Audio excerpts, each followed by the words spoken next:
자, 지난 시간에 감사로 받는 것이 신앙의 실력이다 라는 제목으로 하나님 말씀 나누는데 여러분 기억이 나시나요? 네. 자, 그때 제가 그리스도인의 감사를 결정하는 중요한 요인이 뭐라 그랬죠? 신앙과 믿음이란 이야기를 했습니다. 하나님을 알고 신뢰하기 때문에 시작되는 것이 우리가 해야 될 진정한 감사다. 우리가 그리스도 안에 있을 때 모든 것을 초월하는 감사가 그렇기 때문에 가능하다라는 말씀을 드렸습니다. 바울의 고백처럼 풍부해 있을 때나 비천해 있을 때나 지우고 싶은 부스러기 같은 그 시간들도 우리가 예수 안에 있을 때, 우리가 하나님을 알고 소망하고 신뢰할 때에 그 모든 순간들이 감사로 고백되어진다라는 이야기를 했습니다. 그 놀라운 역사를 우리는 어떻게 경험할 수 있어요?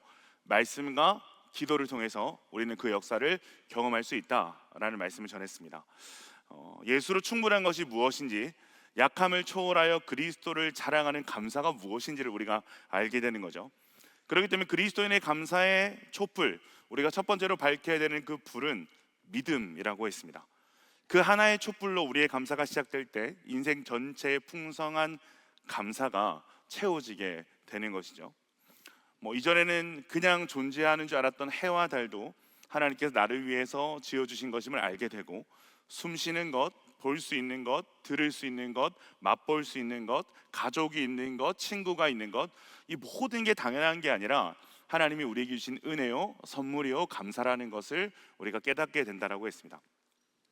그렇게 설교를 끝나고 나서 좀 그런 감사한 간증들을 들을 수 있었어요. 어떤 지체는 오랫동안 자신 안에 해결되지 않은 갖가지 많은 방법들을 시도해 봤지만 해결되지 않는 자신 안의 분노가 해결됐다라는 고백을 들은 적도 있고요. 어떤 지체는 그동안 참 힘들었던 지난 날들이 재해석되는 그런 은혜가 있었습니다라고 이렇게 전해주더라고요. 그래서 오늘도 제가 이 감사에 관한 말씀을 좀 이어서 나누고자 합니다. 지난번에 했던 이 감사의 설교가 그리스도인의 감사의 시작에 대한 설교였다면, 오늘은 이 감사의 종착지, 이 감사의 피날레에 대해서 하나님의 말씀을 여러분과 함께 나누고 싶습니다. 자, 여러분, 피날레가 뭐죠? 몇 개의 악장으로 이루어진 이 곡의 최종 악장을 가리키는 말이 피날레입니다. 그런데 보통 이 피날레는 이 마지막이라는 의미보다는 이 곡의 대미를 장식한다는 의미에서 우리가 피날레다라고 이야기를 사용하는 것 같아요. 그래서 피날레는 대부분 웅장하고 화려한 분위기의 연주로 이루어져 있습니다. 즉, 어떤 그 서사의 절정을 이야기할 때 우리는 피날레다라고 이야기를 하는 거죠. 자, 그런데 여러분, 우리의 감사에도 여러분 피날레가 있는 거 아세요? 하나님을 알고 그리고 그리스도를 알고 구원을 얻고 나서 모든 것이 은혜고 감사인 것을 깨닫게 되면서 시작된 감사가 우리 그리스도인의 감사의 전부가 여러분 아니라는 거예요. 좀 충격이죠. 여러분, 그 감사는 그리스도인의 감사의 어떤 시작에 불과한 감사입니다. 우리에게 그 감사가 시작됐다면 그 감사가 향해야 될 이 감사의 종착지가 있는 거예요. 감사의 대미가 있는 거죠. 절정이 있다라는 거예요. 여러분은 그리스도인의 감사의 피날레가 어디에 있다라고 생각을 하십니까? 여러분의 감사가 향해야 될 궁극적인 목적이 여러분 어디에 있다라고 생각을 하십니까? 제가 오늘 이 감사의 어떤 이 피날레를 이 희년이라는 절기를 통해 여러분과 좀 같이 나누고 싶습니다. 희년은 이 레위기의 결론 부분에 등장하는 절기 중 하나입니다. 이 레위기의 결론을 보통 우리가 25장에서 27장까지로 결론을 보거든요. 이 결론의 문을 여는 것이 안식년과 희년에 관한 이야기입니다. 자, 그렇다면 이 레위기를 결론지는 여러분 주제는 뭘까요? 레위기의 결론은 이 마지막 단락에서 유단이 반복되는 그 한 단어를 통해서 우리가 알 수가 있는데, 왜냐하면 성경에서 반복은 강조를 의미하거든요. 이 레위기의 결론 부분을 보면 무려 29회나 반복되는 단어 하나가 나옵니다. 그 단어가 뭔가 하면 구속이라는 단어입니다. 구속이라는 단어입니다. 25장에 무려 17회가 등장을 하고 27장에 12회나 등장을 하는 거예요. 구속, 구속하다라는 단어가 계속 반복해서 등장을 하는 거죠. 그런데 정말 흥미로운 사실은 결론 부분 외에는 단 한 번도 이 단어가 레위기에서 등장하지 않는다라는 것입니다. 자, 여러분, 구속이라는 게 뭡니까? 우리는 구속이라고 하면 죄를 짓고 구속당하는 어떤 부정적인 이미지를 우리가 떠올리게 되는데, 기독교에서의 구속은 오히려 그 반대의 의미를 갖습니다. 이 기독교에서 구속은 누군가를 억압이나 노예 상태나 또는 속박에서 해방시키기 위해 값을 지불하는 행위를 구속이라고 합니다. 누군가를 자유롭게 해주는 거죠. 누군가를 그 무엇인가로부터 해방시켜 주는 거죠. 그것을 기독교에서 구속이라고 합니다. 이 단어가 레위기의 결론 부분에서 몇 회나 쓰였다? 29회나 쓰였다. 자, 그렇기 때문에 여러분, 레위기의 결론이 뭐라고 말할 수 있는 겁니까? 구속이라고 말할 수도 있는 거겠죠. 쉬운 말로 우리를 해방시켜주는 이 해방의 실현, 이 해방의 정신이 레위기의 결론이라는 것입니다. 자, 그 정점에 있는 절기가 여러분 무엇이라는 말이죠? 희년이라는 말이에요. 자, 여러분 희년에 대해서 들어보셨습니까? 자, 희년에 대해서 들어봤다. 많이 없을 줄 알았어요. 네, 많이 없을 줄 알았어요. 들어보신 분들도 있고 처음 들어보는 분들도 있을 거라고 생각을 합니다. 이 희년을 한자로 풀이하면 복의 해라는 뜻이거든요. 그만큼 복되고 기쁜 해다라는 의미를 가지고 있습니다.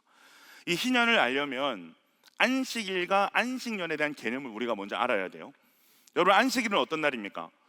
하나님께서 6일 동안 세상을 창조하시고 7일째 안식하신 바로 그 날입니다. 하나님이 우리가 안식하셨다고 하니까 하나님이 세상을 창조하시면서 좀 무리하셨나 보다라고 생각하는 사람들이 있을 수 있어요. 그래서 하나님의 형상에 나도 이렇게 늘 피곤한가 보다라고 생각을 하는 분들이 있을지도 모르겠습니다. 축복합니다. 네. 사랑하는 여러분, 하나님은 사실 안식이 필요하지 않으세요. 쉼이 필요하시지 않은 존재예요. 자, 그렇다면 하나님께서 왜 안식을 하셨을까? 그것은 안식이 반드시 필요한 우리에게 안식의 모델이 되어주시기 위해서 하나님이 안식하신 것입니다. 하나님의 백성에게 안식은 명령이에요. 그래서 하나님은 안식일을 거룩히 지킬 것을 하나님의 백성에게 명령하시죠. 그렇기 때문에 이스라엘 백성들은 7일째 되는 날 하나님의 창조와 구원을 기념하면서 모든 노동을 멈췄습니다. 자, 그러면 여러분, 아무것도 안 하고 노동을 멈추고 쉬면 그게 안식일까요? 아니죠. 하나님께서 우리에게 보여주시고 명령하신 안식은 단순히 노동을 멈추는 개념으로만 우리가 이해해서는 안 됩니다. 안식일의 본질은 하나님이 누구이신지를 기억하고 그 하나님의 주권을 인정하며 하나님 안에 거하기 위한 날입니다. 여러분, 세상의 경제 논리가 어떻습니까? 우리가 노력한 대로 내가 잘난 만큼 결과가 얻어질 거라 이야기하는 것이 세상의 경제 논리거든요. 내가 내 인생의 주인인 거죠. 내가 내 인생의 키를 쥐고 있다라고 생각하는 거죠. 그렇기 때문에 하나님 없는 세상에는 여러분, 안식이 존재할 수가 없는 거예요. 우리 안에 실존하고 있는 어떤 유한함과 죄성은 결코 우리를 불안과 두려움 그리고 끝없는 욕망에서 안식할 수 없게 만들기 때문입니다. 자, 그러나 반대로 하나님이 내 인생의 주인이심을 인정하는 사람은 안식할 수 있는 거예요. 왜일까요? 하나님이 내 인생의 주인이시기 때문에 하나님이 다 하신 거예요. 그리고 앞으로도 하나님이 다 하실 것을 우리는 믿을 수 있기 때문입니다. 그 진실이 내 안에서 선명해질 때 우리는 안식을 경험하는 거죠. 어떠한 문제 앞에서 전전긍긍을 하다가도 하나님이 다 하셨고 앞으로도 하실 것이라는 것을 깨닫는 순간 우리에게 진정한 안식이 찾아오게 되는 거죠. 그것을 기억하고 그것을 고백하는 날이 안식일입니다. 그것을 지켜 행하면서 세상의 논리에 저항하는 거룩한 저항의 날이 여러분, 안식일이에요. 자, 그렇기 때문에 여러분, 사실 안식과 감사는 떼어놓을 수가 없어요. 지난 시간에 우리가 모든 순간에 감사할 수 있는 이유가 여러분 뭐라고 했습니까? 우리의 모든 순간이 우리를 이처럼 사랑하시는 하나님 안에 있다는 것을 알기 때문이라고 그랬습니다. 그것을 아니까 고통과 아픔의 순간에도 우리가 감사할 수 있는 거죠. 이 모든 순간을 합력해서 선을 이루실 하나님을 신뢰하는 믿음 안에서 우리가 소망을 가지게 되는 거죠. 이 믿음과 소망이 감사를 만들고 우리를 안식하게 하는 겁니다. 몸이 쉬어서 그리고 우리의 삶에 아무 일도 일어나지 않아서 안식하는 게 아니라는 거죠. 하나님을 신뢰함으로 하나님 안에 거할 때 우리는 안식을 경험한다는 겁니다. 자, 그러면 안식년은 뭘까요? 여러분, 안식일이 며칠마다 돌아올 거예요? 안식일은 7일마다 돌아오는 거예요. 그죠? 자, 그러면 안식년은 몇 년마다 돌아올까요? 몇 년마다 돌아올까요? 눈치 있어요. 맞아요. 7년마다 돌아오는 거예요. 6년 동안 일하고 1년을 안식하는 겁니다. 1년 동안 노동하지 말래요. 1년 동안 일을 하지 말라는 겁니다. 그렇게 하나님이 명령하신 거예요. 여러분, 너무 충격적인 명령 아니에요? 하루도 아니고 1년 동안 아무 일도 하지 말라고 말씀하시는 거예요. 여러분, 한번 생각해 봅시다. 여러분의 부모님이 경제활동을 1년 동안 멈추는 거예요. 부모님뿐만이 아니죠. 여러분 모두가 학업과 경제활동을 1년 동안 멈춘다라고 한번 생각을 해봅시다. 더 나아가서 여러분뿐만이 아니라 세상의 모든 경제활동이 멈췄다라고 우리가 생각했을 때 얼마나 답답하고 여러분 불편할까요? 얼마나 막막할까요? 얼마나 두렵겠어요? 아무것도 사 먹을 수가 없는 거야. 그러다가 스스로 농사를 지을 수도 없어. 여러분 그런 상황에 오면 당연히 당장에 뭐 먹고 살아야 되지가 여러분 걱정되지 않겠어요? 이스라엘 백성도 마찬가지였어요. 이스라엘 백성에게 이 명령이 주어졌을 때 아마 그들도 동일한 생각을 했을 거예요. 야, 이제 뭐 먹고 살지? 어떻게 살지? 자, 그때 하나님께서 이 말씀을 하시는 거죠. 레위기 25장 6절에서 7절 말씀을 제가 읽어드릴게요. 안식년의 소출은 너희가 먹을 것이니 너와 내 남종과 내 여종과 내 품꾼과 너와 함께 거류하는 자들과 내 가축과 내 땅에 있는 들짐승들이 다 그 소출로 먹을 것을 삼을지니라. 1년 동안 그들이 일을 쉬고 노동하지 않고 안식하는데 여러분 어떤 일이 일어나죠? 나는 멈췄어요. 나는 일을 하지 않고 멈췄어요. 경제활동을 하지 않고 멈췄어요. 내가 일을 하지 않는데 땅이 뭘 하는 거예요? 먹을 것을 내는 거예요. 얼마나 풍요롭게 먹을 것을 내는지 그것을 가난한 자와 이웃들과 나그네와 종들과 가축과 들짐승까지 함께 먹을 것이다 라고 말씀을 하고 계세요. 자, 여러분들이 만약 이런 상황을 실제로 경험한다라고 생각을 해봅시다. 하나님께서 1년 동안 여러분에게 안식을 하라고 하시는 거예요. 아무것도 하지 말라고 하시는 거예요. 근데 기가 막히게 하나님께서 여러분의 먹을 것, 입을 것 모든 것들을 채워주시는 거죠. 여러분 어떤 고백을 할 수 있겠어요? 내가 살아가고 있는 모든 이 땅의 주인이 하나님이시군요 라는 걸 우리가 고백할 수 있지 않겠습니까? 이것이 안식년의 핵심이에요.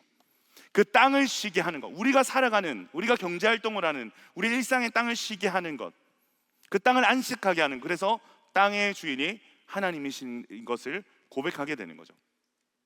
이를 통해서 하나님께서 명확하게 말씀하시고자 하는 것이 있는 거예요. 네가 더 열심히 살았기 때문에, 네가 남보다 더 많은 것을 가졌기 때문에, 더 잘났기 때문에 더 많이 먹고 누리는 것이 아니었다라는 것을 말씀해 주시는 거죠. 세상이 말하는 경제적 원리로 우리의 삶이 돌아가는 것이 아님을 1년 동안의 긴 어떤 시간을 안식하면서 우리의 중심에 다시 새기기를 하나님께서 원하고 계시는 거죠. 내 욕심을 멈추고 하나님을 신뢰하고 하나님 안에 거할 때 하나님께서 보여주시는 공급과 풍요를 모두가 누리는 삶이 가능하다라는 걸 하나님이 보여주시는 거예요. 얼마 동안? 자그마치 1년 동안. 자, 그러면 희년은 어떤 날일까? 희년은 이 안식년이 더 발전한 개념이라고 할 수 있겠습니다. 여러분, 자, 7년에 한 번 돌아오는 그 해가 안식년이다라고 했습니다. 자, 그런데 그 희년은 그 7년이 또 7번, 즉 49년 만에 돌아오는 그 다음 해를 여러분 희년이라고 합니다. 자, 여기부터 산수를 한번 해보겠습니다. 자, 문과를 집중하자. 자, 7년마다 돌아오는 해가 안식년이에요. 그 안식년이 7번 반복되는 해의 그 다음 해가 희년이에요. 자, 그러면 희년은 몇 주기마다 돌아올까요? 자, 손가락으로 표시 한번 해보세요. 몇 주기마다 돌아올까요? 맞았어요. 여기 누가 앞에서 이렇게 해줬어요. 맞아요. 50년마다 돌아오는 거예요. 여러분, 성경에서 7은 완전수입니다. 그 7년이 지난 후에 안식년이 오는 거죠. 그 완전하신 하나님 안에서 그 안식하면서 그 완전하신 하나님을 고백하는 거죠. 그런데 7년에 또 7년이 또 곱해지는 거예요. 완전에 뭐가 곱해지는 거죠? 완전히 곱해지는 거예요. 자, 그렇다면 희년을 여러분 뭐라고 말할 수 있을까요? 안식의 절정, 안식의 피날레라고 얘기할 수 있는 거예요. 사랑하는 여러분, 인류의 역사상 가장 완전한 안식의 때가 있었습니다. 바로 이 죄가 들어오기 전에 에덴을 저는 완전한 안식의 때라고 이야기하고 싶은데, 그 완전한 안식의 에덴이 뭐로 인해서 깨지게 되죠? 죄로 인해서 깨지게 됩니다. 자, 그런데 희년이 어떤 날이라는 거예요? 하나님의 창조 질서가 깨지지 않는 그 상태로 돌아가게 하는 날, 완전하고 온전한 안식을 누리게 하는 날이 희년이다 라고 이야기를 하고 있는 것입니다. 자, 그렇기 때문에 희년은 이 땅의 회복, 개인의 어떤 회복 정도가 아니라 모든 것이 새로워지고 모든 것이 원래대로 돌아가는 회복의 정점이 희년이다 라고 이야기할 수 있는 것입니다. 9절 한번 볼까요? 9절에 보면 일곱째 달 열흘날은 속죄일이니 너는 뿔나팔 소리를 내되 전국에서 뿔나팔을 크게 불지며. 자, 자, 여러분 희년이 시작되는 어떤 이야기들을 구절에서 하고 있는데, 여러분 희년이 어떻게 시작되죠? 희년은 대속제일의 나팔을 부는 것으로 시작이 된다라고 성경이 이야기하고 있습니다. 여러분 대속제일이 어떤 날입니까? 대제사장이 이스라엘의 죄를 속하기 위해서 희생제물을 드리고 휘장을 열고 지성소로 들어가는 날입니다. 그 지성소에 들어가서 하나님과의 관계를 회복하는 날이죠. 여러분 이 날에는 이스라엘의 죄를 전가시킨 아사셀 염소를 광야로 멀리 내보내는 행위를 합니다. 죄가 우리에게서 멀어지게 된 것을 상징하는 거죠. 죄가 멀리 떠난 날이라는 거예요. 그렇다면 죄가 멀리 떠난 날은 여러분 무엇을 의미하는 거예요? 하나님과 우리와의 관계가 회복되는 날이다라는 것을 의미하는 겁니다. 이 대속제의 나팔이 희년을 시작하면서 빵 하고 울려 퍼지는 거예요. 이것이 여러분 무엇을 의미할까요? 희년은 하나님과의 관계 회복에서 시작된다는 것을 말해주는 거예요. 그 관계 회복으로부터 모든 것이 회복되기 시작하는 해가 희년이다. 자, 그렇기 때문에 하나님으로부터 용서의 경험, 은혜의 경험이 없는 사람, 또는 그 감격이 식어진 사람은 희년의 정신을 여러분 실현할 수 있을까요? 없을까요? 실현할 수 없게 되는 것입니다. 여러분 지난 시간에 하나님으로부터의 용서, 하나님과의 관계 회복, 이것이 무엇이라고 했습니까? 우리가 밝혀야 될 가장 중요한 하나의 촛불이라고 얘기를 했어요. 이 구원의 감격, 용서받음의 은혜의 촛불을 켜야만 모든 것이 감사이고 은혜임을 우리가 깨달을 수 있다고 했죠. 이것이 구원받은 백성 그리스도인의 감사의 출발이라고 얘기를 했습니다. 근데 안식도 마찬가지인 거예요. 안식도 은혜로부터 출발하는 거죠. 그렇다면 은혜로 출발한 우리가 도달해야 될 곳이 어딘가? 오늘 이것을 우리가 좀 나누고자 하거든요. 우리 10절을 같이 한번 읽어보겠습니다. 10절입니다. 시작. 너희는 50년째 해를 거룩하게 하여 그 땅에는 모든 주민을 위하여 자유를 공포하라. 이 해는 너희에게 희년이니 너희는 각각 자기의 소유지로 돌아가며 각각 자기의 가족에게로 돌아갈지며, 빚진 것을 탕감해주고 빼앗긴 땅을 돌려보내주고 빚져서 남의 종된 사람을 해방시켜주는 것, 억눌렸던 땅들을 풀어주는 것, 여러분 이것이 은혜로 출발한 자들이 도달해야 될 지점이다라고 이야기를 하고 있습니다. 하나님과의 관계가 그 대속죄로부터 풀어졌다면, 우리가 그 하나님의 용서를 말미암아 하나님께로 돌아가게 되었다면, 인간 사이에 얽혀있던 모든 것들 또한 원래대로 돌아가야만 한다. 그것이 희년이라는 거예요. 피치 못할 사정으로 누군가의 종이 된 사람이 있으면 희년에는 아무런 조건 없이 자유를 얻어서 가족에게로 돌아가게끔 해줘야 되는 거예요. 누군가에게 큰 빚을 졌던 사람이 있으면 그 빚이 얼마든 상관없이 그 빚이 탕감이 돼야만 되는 거예요. 탕감을 해줘야만 되는 거예요. 이 날이 50년 만에 돌아오는, 50년마다 돌아오는 여러분 희년이 되는 것입니다. 하나님과의 회복의 나팔이 울리면서 피조물의 회복, 사람들과 사람 사이의 온전한 회복이 일어나는 그 해가 바로 복된 해, 희년인 거죠. 다 돌아가는 거예요. 하나님 없이 살아갔던 자들이 하나님께로 돌아가고, 빼앗긴 땅이 주인에게로 돌아가고, 피치 못한 사정으로 가족을 떠나 종살이를 하고 있던 자들이 가족에게로 돌아가는 거예요.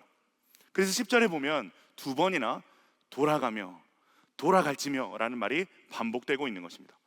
여러분 성경에서 반복은 뭐라 그랬습니까? 강조라고 했어요. 즉 희년의 핵심이 뭐라는 거예요? 돌아가는 것이라는 거예요.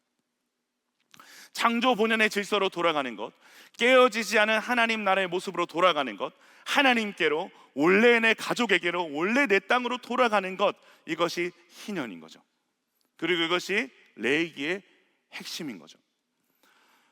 레위기에 대해서 좀 아시는 분들은 저한테 이렇게 질문할 수 있을 것 같아요. 목사님, 레위기의 핵심은 거룩 아닙니까? 거룩 아닙니까? 성경을 좀 읽어보신 분들은 레위기의 핵심에 대해서 거룩이라고 이야기할 수 있을 거예요. 맞아요. 여러분 거룩이 레위기의 핵심이 맞습니다. 그런데 그 거룩을 우리가 어떻게 정의하고 있는가가 중요하겠죠. 여러분 거룩이라는 어떤 단어를 생각할 때 여러분 어떤 이미지가 좀 떠오르세요? 뭔가 좀 성스럽고, 그죠? 엄격하고 그런 무언가들을 우리가 생각하게 되는데, 사실 거룩은 여러분 지극히 관계적인 개념으로 우리가 생각을 해야 되는 겁니다. 거룩은요 사실 관계가 회복되는 거예요. 그것이 거룩인 거죠.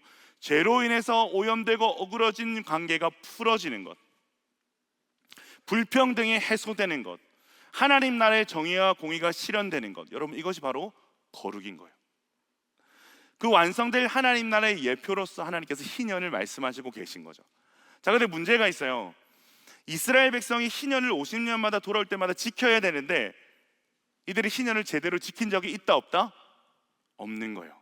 놀랍게도 하나님이 명령하신 신년의 역사는 단 한 번도 이스라엘 역사 가운데 온전하게 이루어진 적이 없습니다. 충격이죠. 한 번도 이루어진 적이 없어요. 여러분, 잃어버린 땅을 되찾으려면 어떻게 해야 되죠? 땅을 압류한 사람, 땅을 가진 사람들이 풀어줘야 되는데 그 땅을 풀어주지 않는 거예요. 왜일까요? 아까워서.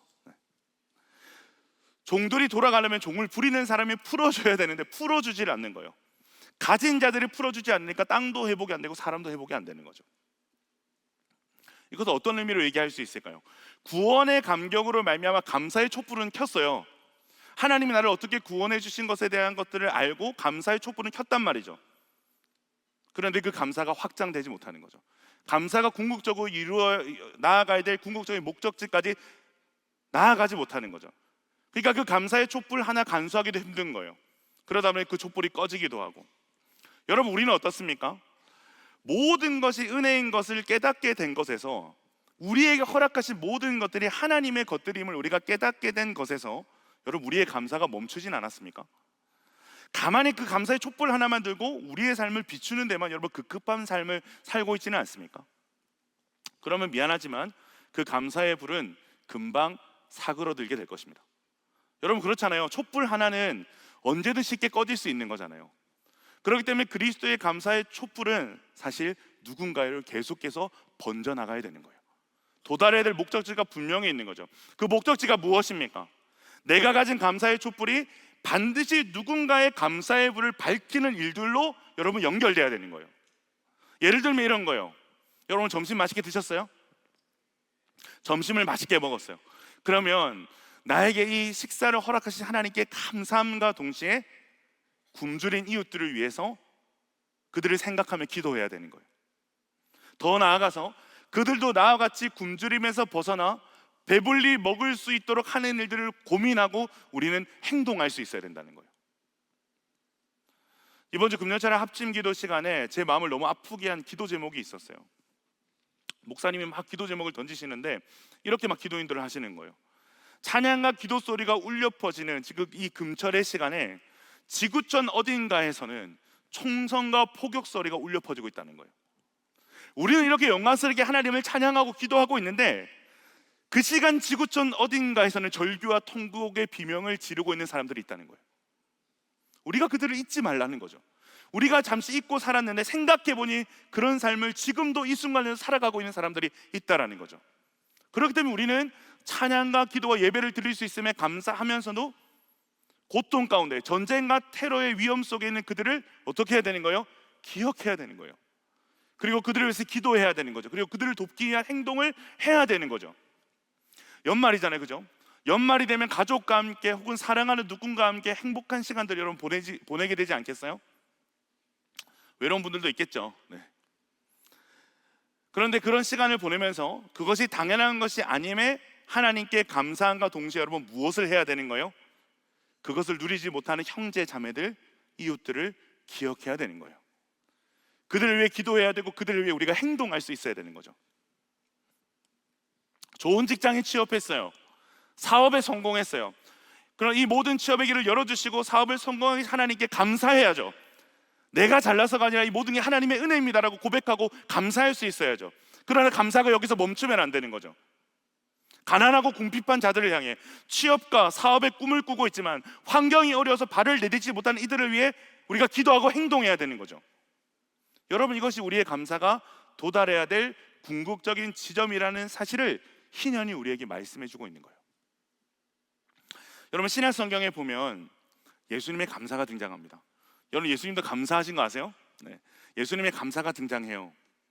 언제 등장하는가 제가 한번 찾아보니까 물고기 2마리와 떡 5개로 5,000명을 먹이시기 전 하나님께 감사기도를 하세요.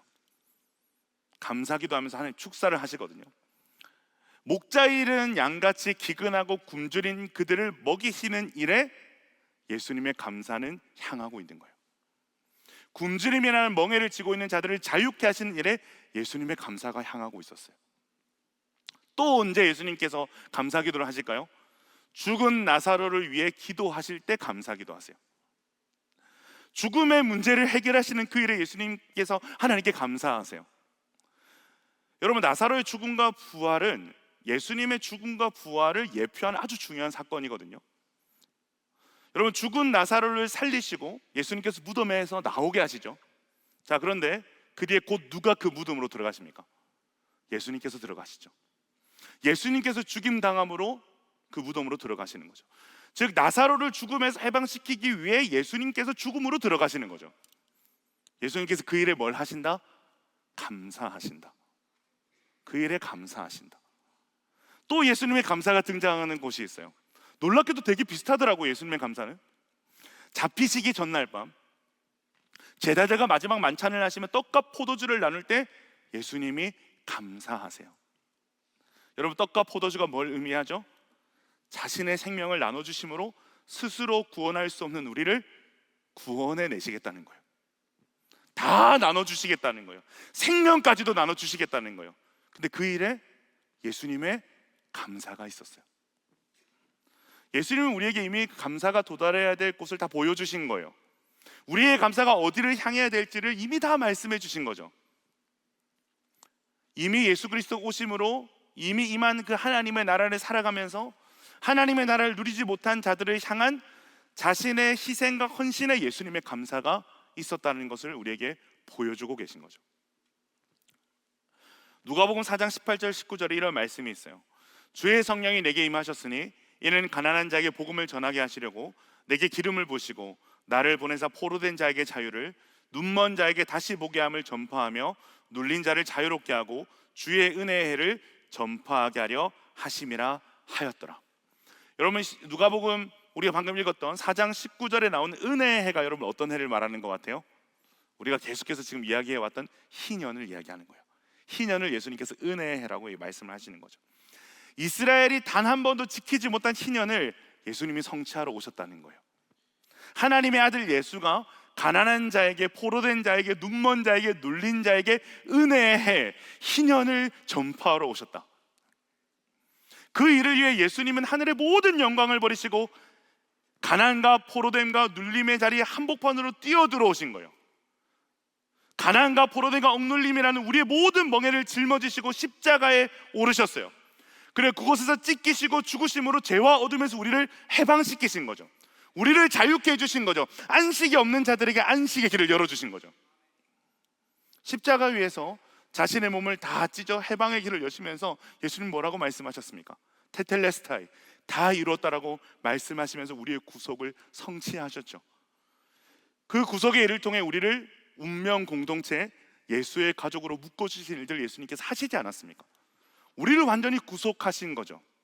예수님께서 그 일에 무엇을 하셨다? 감사하셨다. 예수님이 감사하셨다. 여러분, 레위기의 결론은 구속에 있다라고 했습니다.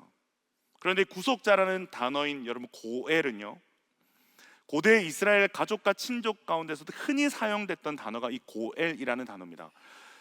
집이 가난해서 생존을 위해 밭을 팔고 집을 팔고 심지어 가족까지 팔려가는 눈물겨운 상황에서 가까운 가족과 친족들이 자신의 돈을 들여서 그들의 재산을 회복시켜주고 팔린 가족을 다시 데려오는 일을 하는 거예요. 그 가족애를 실천하는 사람을 구속자, 고엘이라고 불렀어요. 그러니까 여러분, 고엘은 사실 가족애인 거예요. 가족애. 그렇기 때문에 우리가 예수님을 구속자라고 여러분 부른다면 예수님은 이미 우리의 가족이 되신 거죠.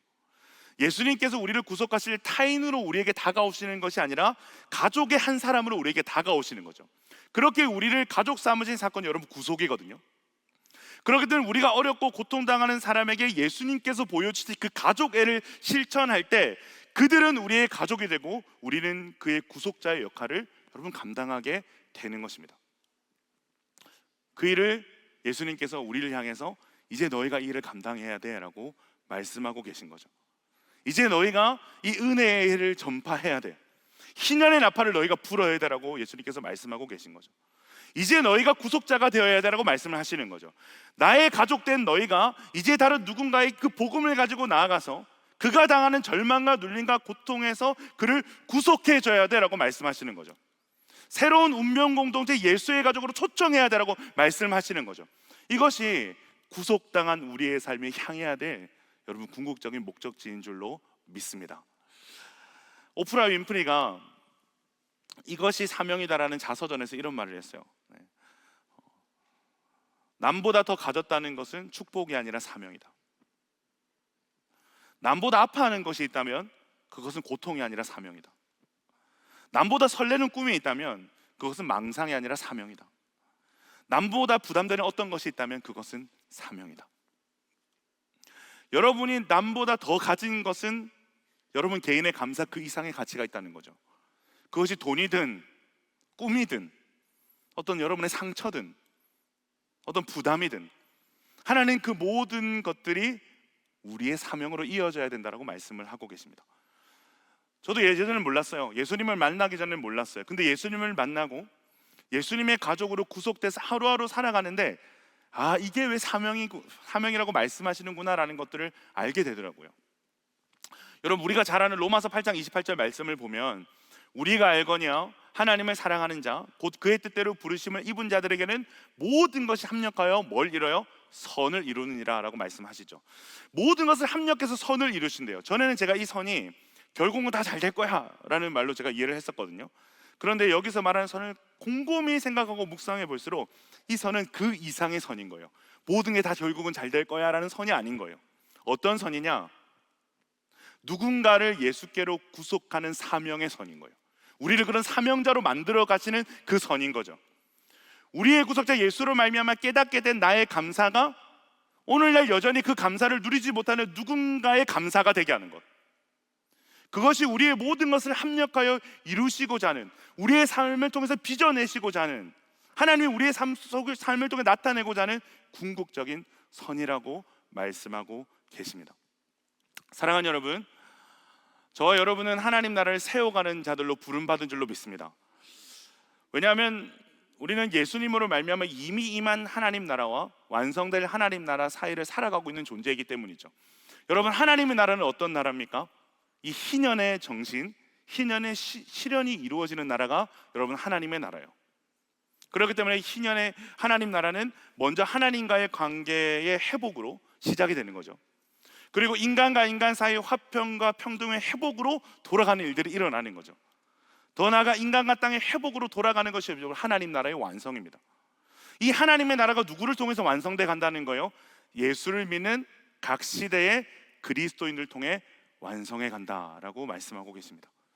각자 맡겨진 하나님 나라의 구간들을 충성스럽게 세워나가는 자들을 통해 완성되어 가는 것이 하나님의 나라다. 그렇게 자신의 구간에서 하나님 나라를 세워간 사람들, 그들이 장차 그 나라가 완성되었을 때 그 나라의 주인이 될 것이라고 말씀하고 계십니다.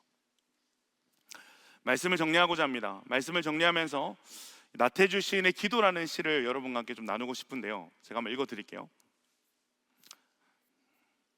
반주 한번 주시겠어요? 네.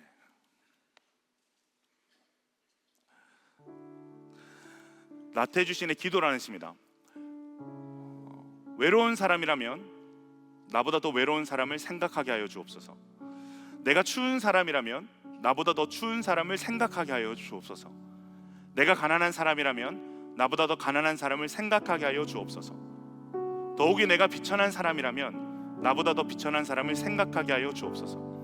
스스로 대답하게 하여 주옵소서. 스스로 묻고 그리하여 때때로 나는 지금 어디에 와 있는가? 나는 지금 어디로 향해 가고 있는가? 나는 지금 무엇을 보고 있는가? 나는 지금 무엇을 꿈꾸고 있는가? 제가 이 시를 읽는데 참 많은 생각을 하게 되더라고요. 우리는 어떤 생각을 하고 살아가고 있을까? 여러분 어떤 생각을 하고 살아가고 계세요?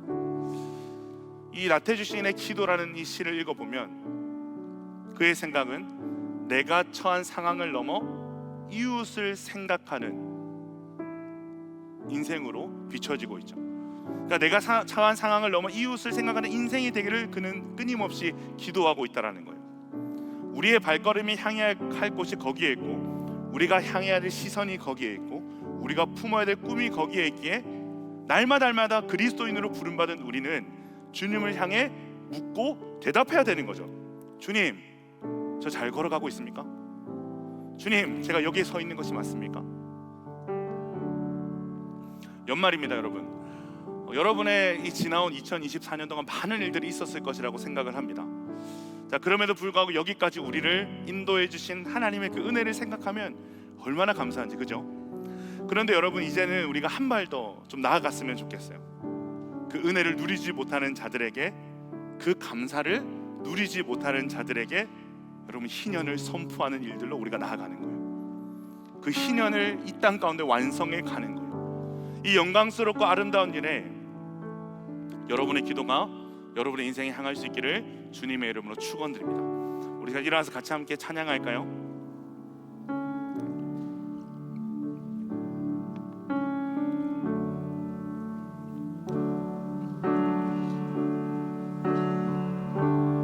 세상의 주를 알기, 세상의 주를 알기 원하네.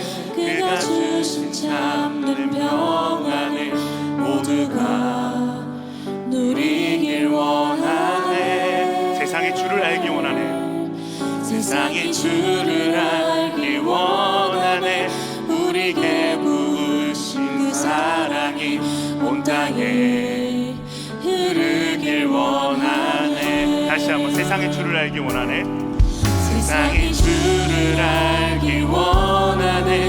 그가 주신 참된 평안을 모두가 누리길 원하네. 세상의 주를 알기 원하네. 우리에게 부으신 그 사랑이 온 땅에 흐르길 원하네. 주가 주신 그 사랑으로 우리가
감사의 촛불을 켰습니다.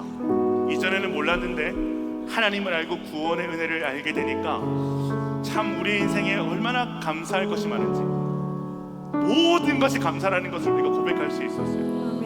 그런데 하나님께서는 그 감사의 촛불 하나를 두고 멈추지 말고 이제는 그 촛불을 들고 나아가야 될 곳이 있대요. 내가 누리는 그 감사가 우리가 고백하는 그 은혜를 누리지 못하는 그 이들에게로 나아가야 된다는 거예요. 포로된 자들에게로 나아가라 말씀하세요. 억눌린 자들에게로 나아가라 말씀하세요. 가난한 자들에게 나아가라고 말씀하세요. 그들을 예수 그리스도의 복음으로 구속하라라고 말씀하고 계십니다. 그것이 우리의 사명인 거죠. 이 시간 우리 함께 기도할 때 이렇게 기도합시다. 사랑하는 주님, 우리의 삶이 희년을 전파하는 삶으로 쓰임받게 하여 주시옵소서. 우리에게 부어주신 당신의 사랑이 우리를 통해 온 땅을 향해 흘러넘치게 하여 주시옵소서. 죄의 종로를 타던 우리를 빛값으로 구속하신 예수님을 따라 억눌리고 포로된 자들을 구속하는 일에 우리의 삶을 사용하여 주시옵소서. 우리를 통해 무리마다 높은 것은 해방과 자유의 희년의 역사가 온 땅 가운데 일어나게 하여 주시옵소서. 간절히 주님을 부르고 기도합니다. 주여,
우리가 누리는 감사를 누리지 못하고 그 은혜를 누리지 못하는 자들을 생각하면서 기도합시다.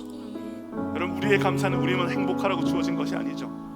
우리가 감사하는 이 순간에도 절망의 터널을 지난 자들이 있는 거예요. 지금 우리의 이 은혜요 안에 울려 퍼지는 찬양과 이 기도의 소리가 아닌 지금 이 순간에 총성과 폭력과 고통의 절규로 가득 채워진 삶을 살아가고 있는 사람들이 있는 거예요. 여러분, 그들을 우리가 기억했으면 좋겠어요. 오늘 시간 그들을 기억하며 기도했으면 좋겠어요. 하나님, 우리의 삶이, 우리의 기도가 그들을 향해서 멈추지 않게 하여 주시옵소서. 오늘도 고통당하고 오늘도 절망 가운데 있는, 오늘 그 비명 가운데 있는 그들을 주님 기억하여 주셔서 그들 가운데 화평의 왕 예수 그리스도가 그 가운데 임하는 역사가 일어나게 하여 주시옵소서. 하나님, 그들을 찾아가 주셔서 그 모든 전쟁과 고통과 기근과 폭력이 멈춰지고 그것에 주님의 힐이 선포되게 하여 주옵소서. 하나님, 그들의 우리 기도가 끊어지지 않게 하여 주옵소서. 그들의 우리 삶이 헌신이 끊어지지 않게 하여 주시옵소서. 우리 간절히 주님의 이름을 부르고 기도하겠습니다. 주여,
예수 그리스도의 감사를 닮을 수 있었으면 좋겠습니다. 아멘. 예수님은 가난한 자를 먹이시기 전, 궁핍하고 굶주린 자를 먹이시기 전 하나님의 역사를 간구하며 감사 기도를 드렸어요. 죽은 나사로를 살리시기 위해서 그 빈 무덤에 자신이 들어가시는 그 일들을 위해 감사 기도하셨어요. 제자들에게 자신의 살과 피를 나눠주시며 나의 모든 것을 쏟아서 그들을 살리실 수 있는 것에 감사했어요. 여러분, 이것이 그리스도의 감사한 거예요. 그리스도인의 감사한 거예요. 여러분, 우리의 감사가 도달하는 궁극적인 지점인 거죠. 우리 시간 기도할 때 하나님, 우리의 감사가 그리스도를 닮기 원합니다. 아멘. 단순히 우리가 가진 것으로 감사하는 그런 인생이 아니라 진짜 우리의 것을 나눠줄 수 있고 생명까지도 나눠줄 수 있는 그 일들에 하나님, 우리의 감사가 고백되게 하여 주시옵소서. 그렇게 살아가는 인생을 허락하여 주신 것에 감사하며 내 모든 것을 드려 하나님, 그 고통당하고 가난한 자들을 하나님 살리고 먹이는 그 일들을 우리의 삶에 드려질 수 있음에 감사하는 인생 되게 하여 주시옵소서. 우리 마지막으로 간절히 주의 이름으로 기도하겠습니다. 주여,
감사가 더 많이 가져서 감사하는 것이 아니라 더 나눌 수 있어서 감사할 수 있는 감사가 되길 소망합니다. 우리의 감사가 더 많은 것을 누려서 감사하는 것이 아니라 그것을 누리지 못한 자들을 누릴 수 있게 해줘서 그 일들에 우리의 시간과 물질과 젊음과 우리의 모든 것들을 드릴 수 있어서 감사할 수 있는 우리가 되길 간절히 소망합니다. 하나님, 우리의 감사의 모습을 돌아봅니다. 우리의 감사와 그리스도의 감사가 일치하고 있는지, 우리의 감사와 그리스도의 감사의 그 질이 너무나도 차이가 나고 있지는 않는지 하나님 돌아보게 하여 주셔서 주님께서 우리에게 모든 것을 주시면서까지 우리를 살리시고 먹이시고 회복하시기 위한 그 일에 자신을 다 내어 던지시면서도 그 일에 감사하셨던 것을 기억하며 그 그리스도의 그 놀라우신 그 은혜와 구속으로 말미암아 예수 그리스도의 가족이 된 우리 또한 우리가 만난 그 복음으로 말미암아 누군가를 살리고 먹이고 회복하고 일으켜주는 그 일에 우리의 모든 것들을 드릴 수 있음에 감사하는 우리 모두가 되게 하여 주시옵소서. 하나님, 우리의 입술에 하늘의 감사가 넘치길 간절히 소망합니다. 그래서 우리의 감사가 단 한순간도 정체되지 아니하고 우리의 주시고 우리에게 누린 것들에 대한 은혜와 감사를 고백함과 동시에 날마다 그것을 누리지 못한 자들을 생각하며 기도하며 그들을 위해서 행동하는, 그래서 이 절망과 고통 소리가 가득한 이 땅 가운데 하나님의 은혜의 해 희년을 선포하는 그런 인생을 우리의 삶이 쓰임받게 하여 주시옵소서. 정말 온 땅이 여호와를 인정하고 그 주님의 안식 안에 들어오는 그 일들에, 그 하나님 나라를 세워가는 그 일들에 우리의 인생이 아름답게 쓰임받을 수 있도록 주님 우리를 사용하여 주시옵소서. 감사드리며 살아계신 우리 구주 예수님 이름으로 기도드립니다. 아멘. 이제는 우리 주 예수 그리스도의 은혜와 하나님 아버지의 크신 사랑과 성령의 감화감동 교통하심이 우리 개인의 감사를 넘어 이 땅에 그 감사를 누리지 못한 자들을 향해 우리의 삶을 드리는 감사로 하나님 이어지고 향할 수 있기를 소망하여 고개 숙인 주님의 자녀들 머리 위에와 우리 야베스와 우리 수영로 교회와 온 열방의 교회 가운데 이제부터 영원토록 함께할지어다. 아멘.